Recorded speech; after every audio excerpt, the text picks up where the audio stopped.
Bahujan Samaj party Telangana రాష్ట్ర అధ్యక్షులు నిన్న చేవెళ్ల నియోజకవర్గంలోని జివ్వాడ గ్రామంలో మైనార్టీ దళితులపై ఆర్ఎస్ఎస్ గుండాలు దాడి చేస్తే బాధితులను పరామర్శించడానికి వెళ్తున్న బీఎస్పీ రాష్ట్ర అధ్యక్షులు ఆర్ఎస్ ప్రవీణ్ కుమార్ అక్రమంగా అరెస్ట్ చేసి పోలీస్ స్టేషన్ తరలిస్తున్న పోలీసులు.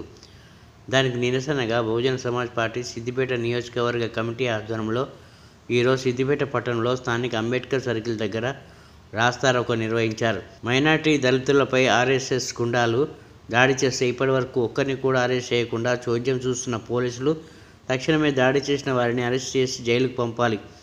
బాధిత కుటుంబాలకు న్యాయం చేయాలి. లేని పక్షంలో ఈ కార్యక్రమాన్ని మరింత ఉధృతం చేస్తామని ఈ సందర్భంగా వారు హెచ్చరించారు.